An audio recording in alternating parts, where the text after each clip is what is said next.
Welcome to That's Good Sports. I am Brandon Perna, and today I am breaking down the Steelers vs. Bengals wild card game. Much in the same way the Bengals broke down, handing Pittsburgh an undeserved victory. This was, in all honesty, probably the most fun non-Denver Broncos football game I've watched all season. So much so that Adam Jones continued to entertain all of us well after the game ended with his Instagram post. Fucking refs did a horrible fucking job. You got fucking Jerry Porter in the middle of the fucking field talking shit to everybody, and then when somebody say something to him, he don't even supposed to be on the fucking field. When did Joey Porter change his name to Jerry? Jerry Porter in the middle of the fucking field. Adam Jones removed the Instagram video, which really he should be vining those, when Deion Sanders texted him telling him it looked stupid. That's good sports.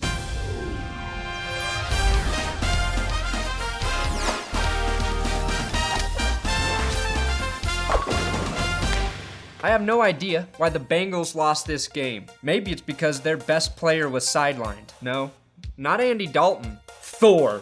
Fucking Thor. The Steelers did get the win with an 18-16 victory, and Adam Jones' rant after the game reminded me of something I had sort of forgotten about. There are grown men, not just on the football field, but walking all over this planet who still lose their cool because another man is talking shit. Sticks and stones may break my bones, but words are what cause me to want to break your fucking bones with sticks and stones. I'm a man. I don't get it. Maybe because I've always used my words to talk my way out of physical confrontation. But that may be because I've had the body of a 15-year-old boy my entire life. Which was cool when I was 6. These two teams have more bad blood between them than a trash receptacle in a woman's bathroom. The first half yielded a total of 6 Steeler points that came behind the foot of Chris Boswell, knocking them both directly down the gooch. The two division rivals traded sacks like bear pelts on the Mississippi. A.J. McCarron turns what would have been a huge sack into a small sack by scrambling. Lawrence Timmons was so close to bringing him down, he had to go to the sideline and salivate. Tyler Eifert showed up to play, holding onto this pass after getting lit up by Antoine Blake. The Bengals tried to return the sack favor, but Big Ben is so strong that he took Reggie Nelson out of the game on this sack attempt. The only player sadistic enough to bring down the clock tower was Geno Atkins. Up to this point, the game was pretty normal, but then the Bengals deployed their secret weapon, the Caped Crusader, whose sole purpose was to piss off the opposing team. It worked, and we were all blessed with a New Year's miracle when the Steelers' Mike Munchak was flagged for a personal foul penalty. Nobody was more embarrassed by this than Mike Munchak's wife, because we now all know what her bedroom kink is. No, not hair pulling. She requests locks of hair from other men to be in the bedroom for her to get going. Marcus Wheaton showcased why Ben Roethlisberger has never publicly challenged his toughness after he got smashed in the middle of the field, but he holds on to the ball. After reviewing the game, I can see why Adam Jones was mad at the refs. They were distracting Cincinnati with hilarious jokes throughout the entire game. Adrian Peterson, Greg Hardy, and Ben Roethlisberger walk into a bar. No, you have not heard this one. Let me get to the punchline. I promise it's going to be hilarious. Coming out of halftime, Jeremy Hill finally got something going for the Bengals offense with this big run he breaks. Psych. Because on the next play, A.J. McCarron fumbles, and the Steelers return it for a touchdown. Double psych. The touchdown was called back because the fumble recoverer, Cam Thomas, was clearly down before he pitch fumbles it to William Gay. Here's yet another example of why NFL rules don't make any goddamn sense.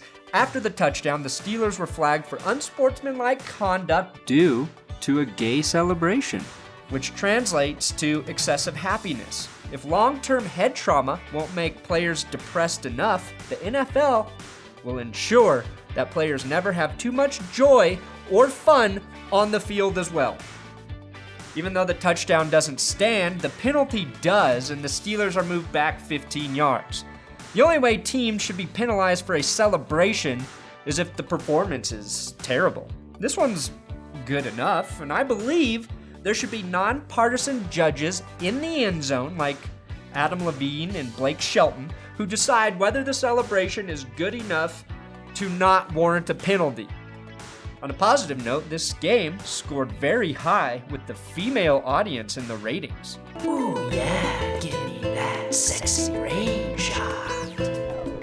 Antonio Brown was mostly contained during this game except for this one amazing 60-yard gain where he dodges and weaves his way through the Bengals defense. That play was followed by one of the best touchdown catches I've ever bared witness to. Martavis Bryant somehow pins the ball behind his thigh in what many shittier, lame-ass NFL reporters have tried to dub the butt catch. The butt catch? Really? How many microseconds did that take you to think of?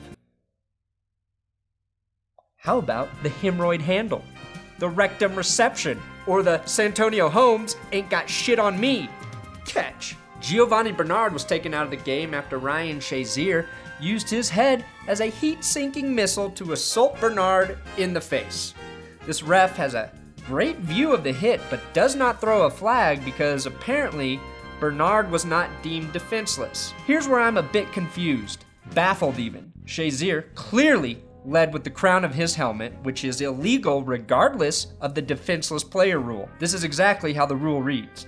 It is a foul if a runner or tackler initiates forcible contact by delivering a blow with the top/crown of his helmet against an opponent when both players are clearly outside the tackle box. Incidental contact by the helmet of a runner or tackler against an opponent shall not be a foul. Shazier's spearing was not incidental. That is clear, and what's even worse is that earlier in the game, Sean Williams, the Bengals safety, was flagged for hitting a defenseless receiver, even though Wheaton takes 3 steps, has time to protect himself, and Williams actually leads with his shoulder, unlike Shazier. Consistency does not exist in NFL officiating.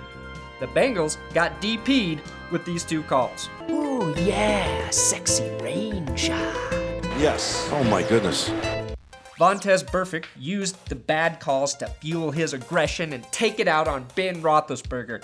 Big Ben falls on his shoulder, separating it, and Vontaze Burfict sneaks in a bit of the old face hump. Now, I'm not saying that Bengals fans are stupid, but they confused Roethlisberger for a trash can while he was being carted off the field. I know he's no Tom Brady in the face, but I've never thought I should discard my trash inside of Ben Roethlisberger. Jeremy Hill finally put points on the board for Cincinnati with a touchdown run.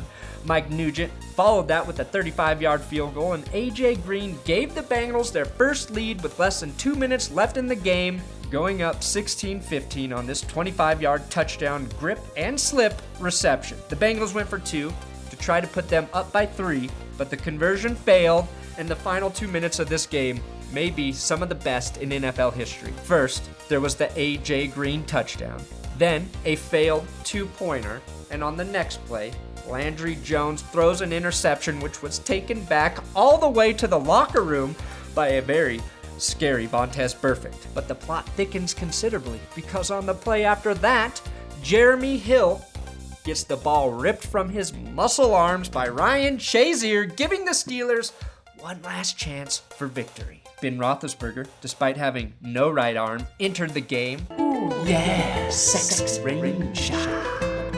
Ooh yeah, sexy rain shot. The Steelers' offense began chipping away like a bigger, uglier Rory McElroy. Antonio Brown sprung open in the middle of the field where he was then brutalized by Vontaze Burfict, who takes a cheap shot on a real defenseless and ballless receiver. That's footballless. Cincy is flagged for 15, and then all hell broke loose because Joey Porter came onto the field, and that man brings hell with him wherever he goes. The team scuffled, tussled, and Pac-Man Jones couldn't keep his cool around Porter. Jared Porter in the middle of the fucking field. And he got flagged for 15 for sort of grabbing the referee. That extra 30 yards put Pittsburgh in field goal range. Chris Boswell kicked the game winner right down the gooch, leading the Steelers to the Mile High City. This Sunday, the Steelers and Broncos will battle to get to the AFC Championship game. I'll have a full breakdown on that matchup later this week. Make sure you subscribe here, give me a follow on Twitter at Brandon Perna, and share this video, tweet it to all of the universe, pick somebody very influential, tweet them this video saying it's awesome, they need to watch it. The president, whoever else you think is influential. Yes. Oh my goodness.